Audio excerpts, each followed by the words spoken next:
A special proclamation in Yuma. Students put their best ideas to the test at the science fair, and new developments from Yuma's Parks and Recreation. I'm Alexandra Rangel, and you're listening to KWC's Arizona Edition. The city of Yuma is honoring Missing and Murdered Indigenous Women's Day. That it states in there that they are going to be training, having that up-to-date training, making sure that they're doing everything they can to be here for the Native American people. And students gear up for the Regeneron International Science and Engineering Fair. To accomplish something so big already was really shocking to me. Plus, a new feasibility study is underway for Yuma Parks and Recreation. And KWC's Student Newsroom highlights the mentors helping students reach graduation. These stories coming up on Arizona Edition.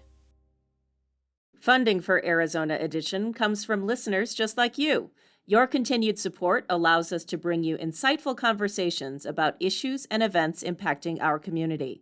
Thanks to you, we are able to highlight the people and voices of Yuma and La Paz counties and encourage civil conversations around water, agriculture, healthcare, education, and much more. Please continue to tune in to Arizona Edition, and thank you for helping us keep our community informed.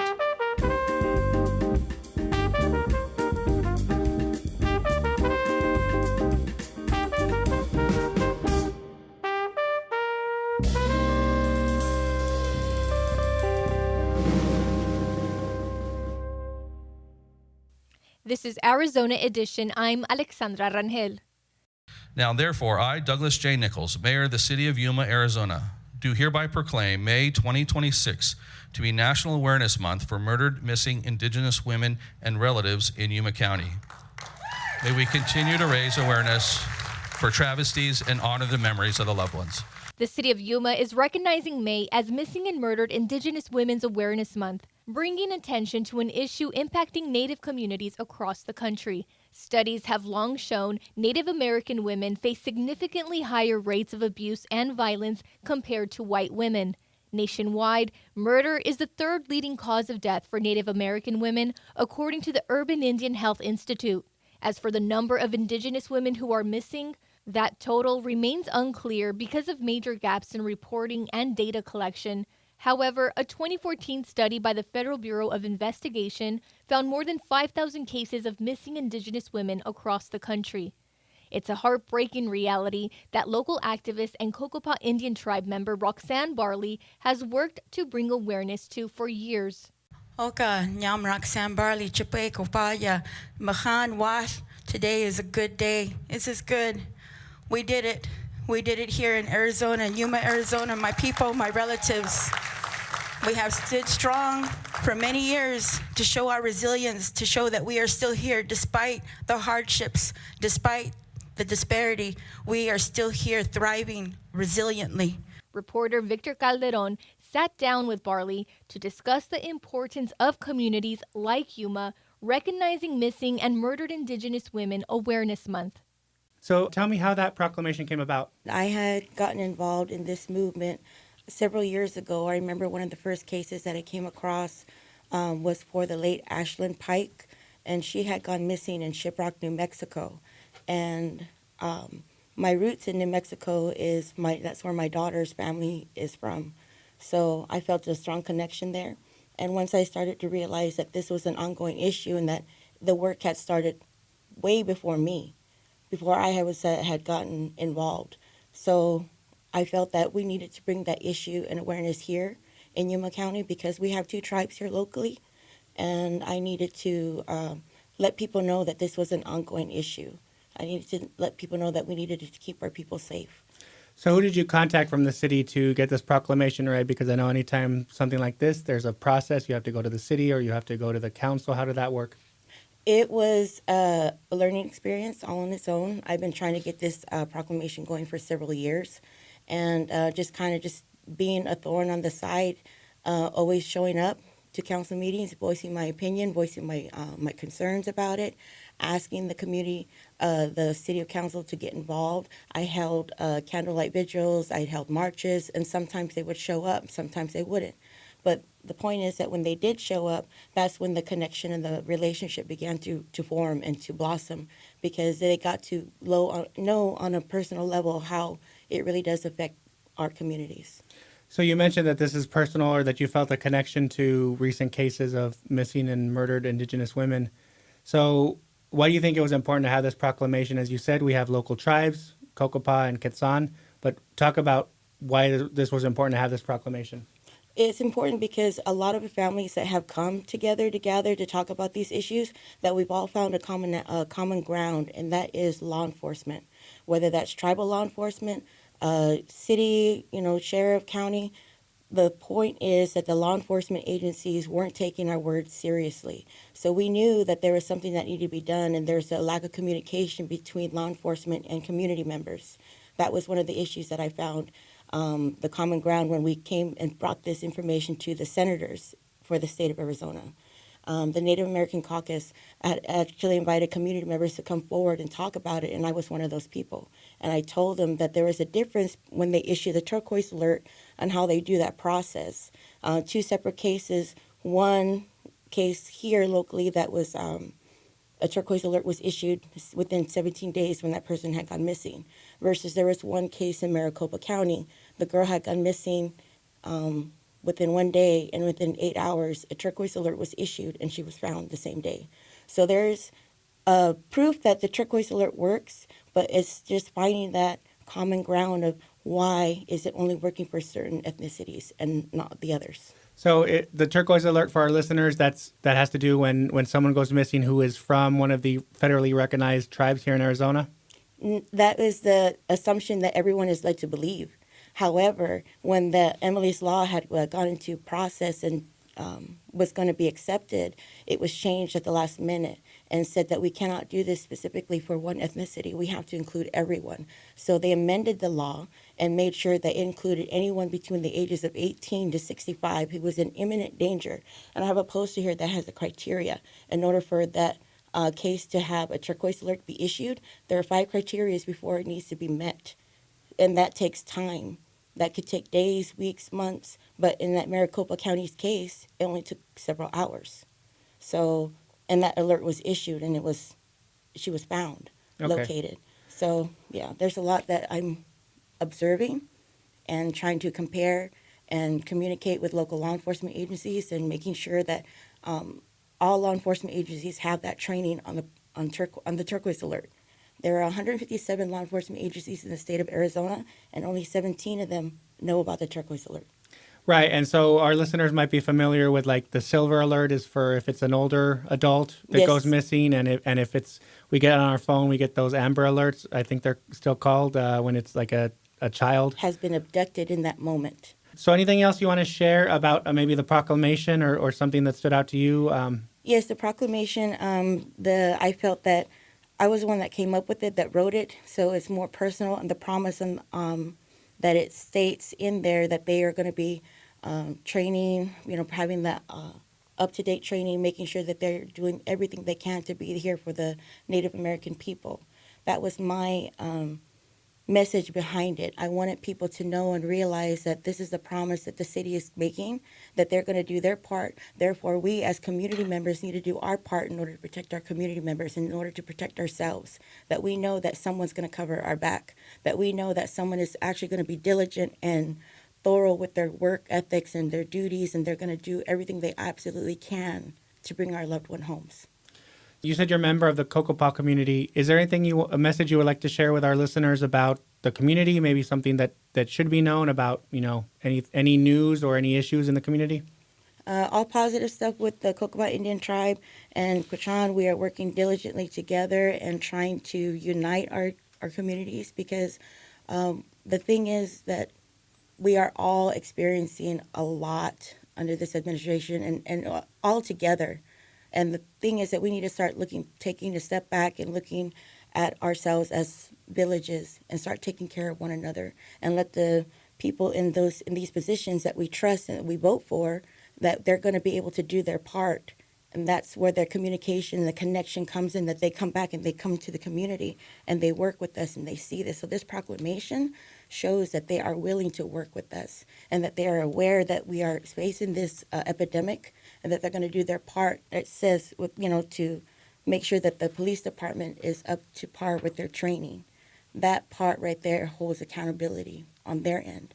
And the accountability on our end as community members that we need to unite and work together. So I wanted to mention I found something from the National Indigenous Women's Resource Center talking about National Day of Awareness for Missing and Murdered Native Women and Girls. So in 2017, Senator Steve Daines and John Tester from Montana introduced a resolution recognizing May 5th as that National Day of Awareness. And that was in response to the murder of Hannah Harris on the Northern Cheyenne Reservation and other abductions and killings of Native women across the U.S.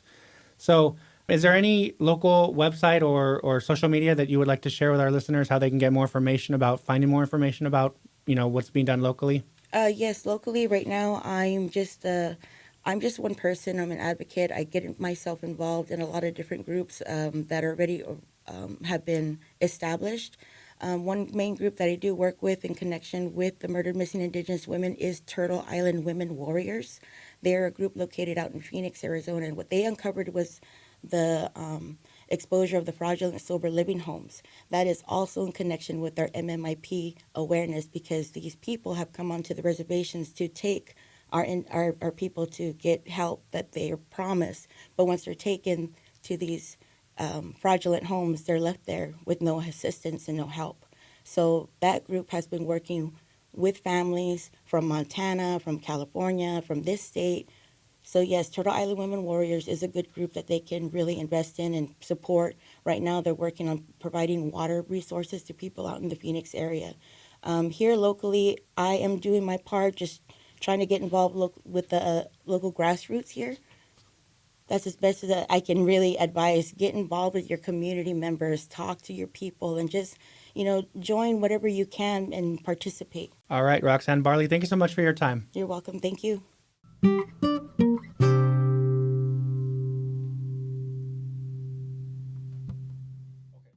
Up next, Victor Calderon takes a look at the latest developments from Yuma Parks and Recreation and how the city plans to better serve the community.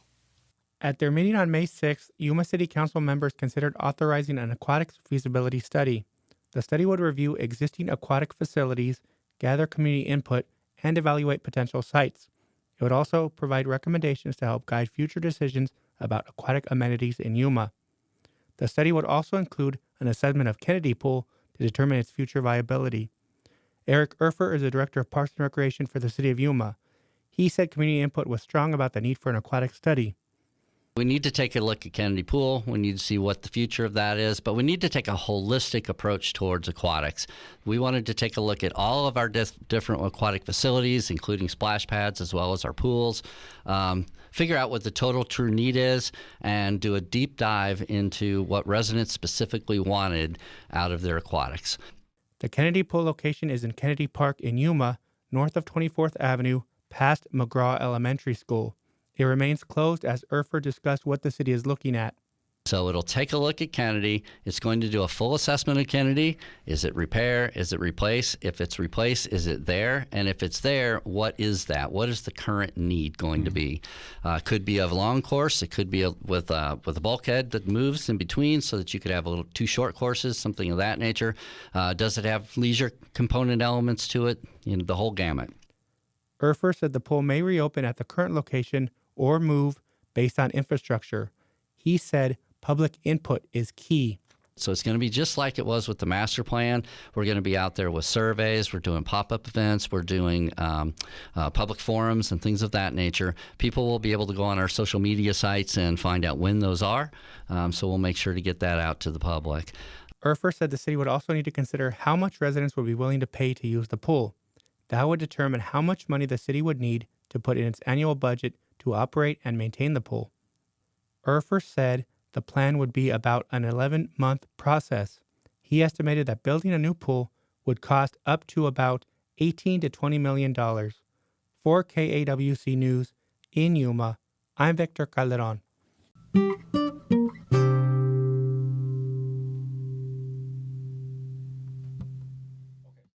After the break, Education Solutions reporter Cisco Stargazer talks with local students headed to this year's Regeneron International Science and Engineering Fair.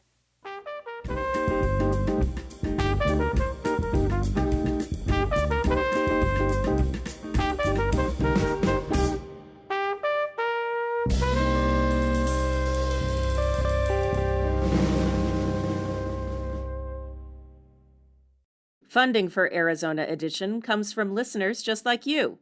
Your continued support allows us to bring you insightful conversations about issues and events impacting our community.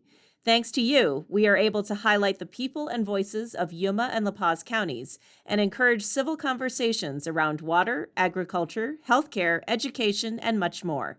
Please continue to tune in to Arizona Edition, and thank you for helping us keep our community informed.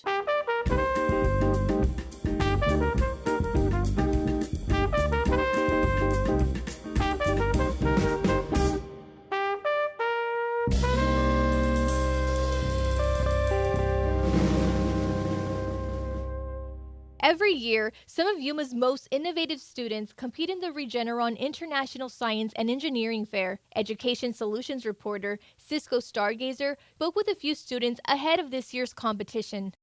The Regeneron International Science and Engineering Fair wrapped up Friday, May 15th, bringing this year's science fair competitions to a close. For a whole week, students from around the world gathered in Phoenix to present their findings, including Yuma. Jorge Covarrubias, Jessica Perez, Alba Sampson, and Stephanie Regalado from Harvest Preparatory Academy qualified to compete at ISEF. Their science teacher, Alfred Santos, was very excited for them. I just want to say that I'm very proud of my students. I mean, not just the three of them, but my entire class, because every student in my class created a different science project. I've seen them work really hard, very curious about different topics, and I'm just super proud of them. Each year, schools hold science fairs, and for many students, the story's over once they complete their project. But for others, that's just the beginning. Yuma students who win at their schools compete at the county level, and their journey can stop there too, unless they enter a regional fair, like the Southern Arizona Regional Science and Engineering Fair, also known as SARSEF. There, winners have a chance to become ISEF finalists, and that's how 4 high schoolers from HPA went on to represent Yuma at the global level this May. I was a little nervous. I'm not gonna lie. I was nervous that I didn't really do as well as I thought I did, but it was a fun time. I think I did really good, and I had an amazing time talking to my judges and getting to know the people around me in my category. And then after I won, at first I couldn't believe it. It was like a dream. But then I got really excited for like the next steps coming up, and then preparing to go to ISEP. It's all very exciting. That was Jorge Covarrubias, a senior who won a first-place award in plant science at SARSEF, and he took home Best of Show at the Yuma County Science and Engineering Expo, too. His project, titled Cactus Patch, involved engineering a smart bandage and mobile app to monitor necrosis in saguaro cacti. The app detects color changes in the bandage, which allows Covarrubias to diagnose the cactus and determine the best course of treatment. So my mobile application will help either gardeners or people that take care of the city's landscape be able to soften the saguaro necrosis uptake in this species. So like if one cactus gets infected, it can easily be treated and it won't affect all the cactuses, and it'll make the landscape so much nicer. Covarrubias added that ecologists could benefit from his project when they grow saguaros for study or replanting efforts. So my projects would help protect the saguaros for any necrosis outbreaks that can happen during those critical times. But why saguaros? Because I felt like I was the most connected to it, and I felt like it had the biggest impact, not only to us, but to the ecosystem. As a senior nearing graduation, Covarrubias is focusing on college next. And he already won a scholarship to the University of Arizona at SARSEF. I don't really know exactly, like, if I want to pursue plant pathology, or I'm also looking into biomedical engineering. And then I'm just trying to weigh my options before I head to college in the fall. At ISEF, Jessica Perez, a junior, won a scholarship to Arizona State University. And despite the scope of her project, she's mainly interested in neuroscience. With this project, I got to observe behavior. Unfortunately, I wasn't able to look at the neurological aspect of it, but it definitely helped, and I enjoyed working with behavior. Perez's project was titled Drawn by Scent and looked into creating an eco-friendly pesticide using microbial volatiles. I was actually researching agriculture, and I came across the amount of pesticide usage, and I went down that rabbit hole. And living in Yuma, Arizona, we're exposed to a lot of pesticides and agriculture, and I decided to try to help find an eco-friendly alternative to the pesticides that are already in use. Microbial volatiles, she explained, are basically smells. For instance, the smell that you smell after it rains, that's Theosmin, Streptomyces griseus. And so in nature, these bacteria have a very fundamental role. One of their roles is serving as chemical signals for all kinds of insects. So for a certain species, it might indicate a good mating site, inducing attraction, or for others, it might indicate pathogens, which could trigger repulsion. And seeing how these bacteria already work in the environment, what better way to find an eco-friendly alternative than using already ecological processes? Perez accomplished this by encapsulating bacteria on two surfaces for them to grow on: cellulose fiber paper and beta-cyclodextrin, a type of sugar. With the results that I got, they could definitely be used as like a stepping stone to something bigger. Because at the stage that I have it right now, I found that encapsulating microbial volatiles doesn't affect their potential in attracting insects, but I haven't been able to test how long these effects would last on insects, which would be a great way to expand on this project, and I hope to expand it in the future. Alva Sampson's project also looked into microbes, but with the purpose of fighting them. Her project, titled Hermosura Natural, produced an antimicrobial lipstick using epazote, guayaba leaf, jamaica, and cochineal pigment. I was struck when I did research on how many infections people get throughout the year. And as a young woman, well, obviously I love makeup. So I was like, I need to find a safer way to go about this issue. Sampson explained that she focused on using all-natural traditional Mexican plants that would be good for the skin. This could possibly be something to replace chemicals or harsh preservatives that cosmetic companies use in their lipsticks or cosmetics. She found that she was able to reduce certain staph bacteria and fungi. I also did a colony count test, and it did reduce the colonies of bacteria that did grow. And the color was very consistent, so that means the color wouldn't vary throughout days when you use it. Sampson shared that she hopes her project will provide a safer alternative to commercial lipsticks, and she thinks this research opportunity was really good for her future career and goals. Those mainly concerned becoming a nurse. Competing at ISEF, however, has become a surprise along that journey. I was really in shock because I didn't expect me to be an ISEF finalist, because it's this is my second year doing a research project, and to accomplish something so big already was really shocking to me. Lastly, Estefany Regalado's project also dealt with traditional Mexican plants. Titled De la Raíz al Remedio, Regalado infused fiber gauzes made of agave. The goal of the study was to determine how yerba de manso and cempasúchil compare in antibacterial effectiveness when incorporated into a fiber-based biomaterial, and how chemical pretreatment influences the performance of the gauze. In her project description for ISEF, she explained that access to medicine remains a high challenge due to costs, especially in developing countries. Because of this, she wanted to engineer a cost-effective and practical alternative to conventional gauze and antibiotics.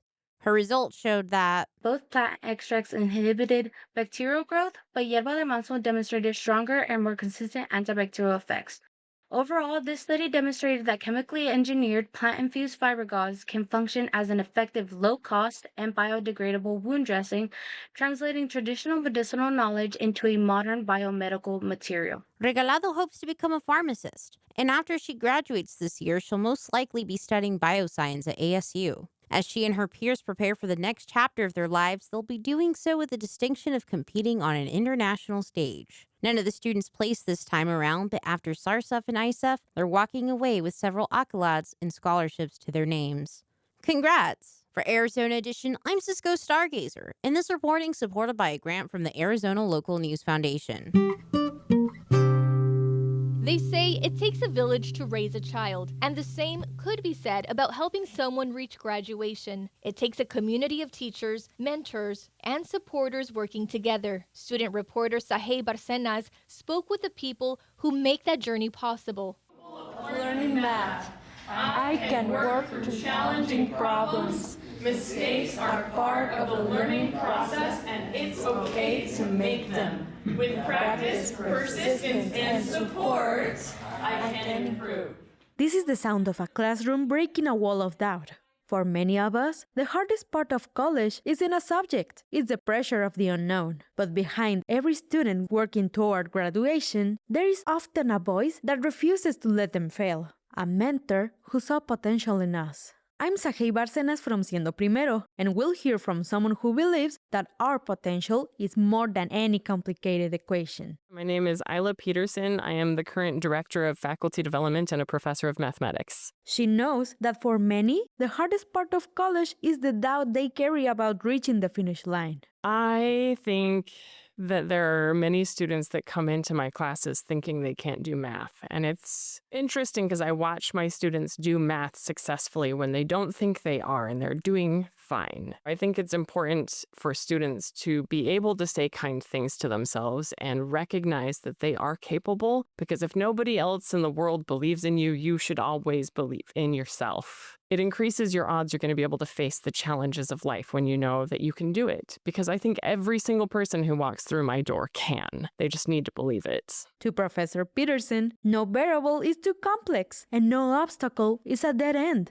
Instead, she provides the tools for every student to unlock their full potential. If a student doesn't feel like they're in a safe environment where they can be themselves and they feel respected and believed in, I don't think that they can perform to the best of their abilities. So I like to try to do things that honor my students in small ways. Like I try to do translations on my tests and quizzes into the Spanish language so that they have the opportunity, like if one word just doesn't make sense, they're like, oh no, flip it over, it's okay. And I bring candy to help lighten the mood on test days. And building the words of confidence and the daily affirmations is mostly just like, you really do need to talk kindly to yourself because we deserve it. You all deserve it. So it's just my way of trying to make my students feel like they belong in this space, because they do. The work of a great mentor goes beyond the classroom. Now they stand by our side to ensure we become the version of ourselves ready to conquer any challenge. One of the most powerful things that I walked away from my college experience with was a deeper awareness of myself. I learned my study styles, and I learned that I didn't like having to do an assignment overnight, so I learned how to pace myself back a few days, how I responded to stress, and I figured out how to manage that, how to respond to disappointment, and how I could build myself back up. So that would be what I hope that any student walks away from their college with, is not only the knowledge that you obtain in all of your studies, but a deeper awareness of yourself, your strengths, your weaknesses, how you can build yourself up to succeed, how to face disappointments and challenges, and what works best for you.